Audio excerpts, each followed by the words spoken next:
Në barkun e balenës, Yunusi a.s. në kohët e lashta në një qytet të madh dhe të populluar, jetonte një popull që ishte zhytur në mëkate dhe shirk, duke adhuruar idhuj dhe duke harruar krijuesin e vetëm Allahun. Allahu me mëshirën e tij të pakufishme zgjodhi një njerëz të drejtë dhe të devotshëm, Yunusin a.s. si pejgamber, për t'i udhëhequr ata drejt së vërtetës. Ai ishte një pejgamber i zgjedhur nga Zoti, i dërguar për t'i paralajmëruar dhe udhëzuar njerëzit e tij. Yunusi a.s. filloi misionin e tij me zemër të sinqertë dhe me përkushtim. Ai u apërsolli popullit të tij mesazhin e Zotit, të lënë idhujt të pendohen dhe të kthehen te Zoti i tyre i vërtet. Por njerëzit nuk e pranuan. Ata e tallnin, e përçmonin dhe e mohonin. Kaluan ditë, javë, muaj. Zemra e tij filloi të ndjej trishtim dhe dëshpërim. Duke menduar se misioni i tij kishte dështuar, Yunusi a.s.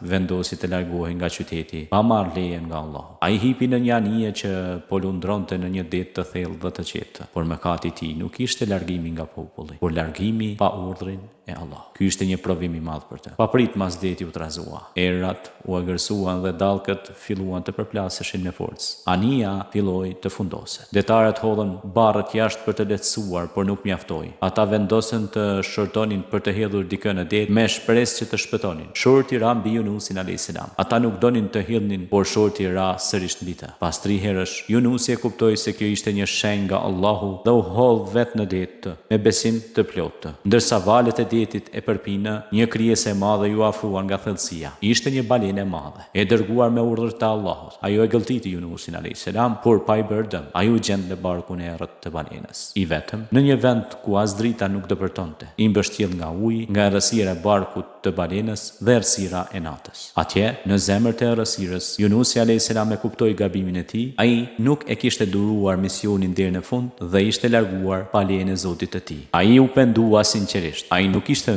me vete as ushqim as ujë as dritë, vetëm pendim dhe lutje. Me zemrën e përulur, ai filloi të lutej me një lutje që u bë njohur në të gjithë historinë. La ilaha illa anta subhanaka inni kuntum min adh-dhalimin. S'ka të adhuruar tjetër përveç teje, i lavdëruar jeti o Allah, unë isha prej të padrejtëve. Kjo lutje u ngjit lart në qiell. Me lajket e njohën këtë zë. Ata thanë: O Zot, ky është zëri një njeriu të njohur që gjithmonë të ka adhuruar. Allahu me mëshirën e tij ja pranoi pendimin. Ai urdhëroi balenës ta nxjerrte pejgamberin e tij në breg pa e lënduar. Balenës ju dha urdhri hynor dhe ajo e nxori Yunusin a.s. në një breg të zbrazët. Trupi i tij ishte dobësuar. Lëkura e tij ishte e brisht nga lagështia dhe mungesa e dritës. Allahu bëri që mbi të rritej një bime llojit kungull, që mbulonte, freskonte dhe jepte hije. Ai e shëroi dhe forcoi pejgamberin e tij. Pas kësaj, Allahu e urdhëroi sërish Yunusin a.s.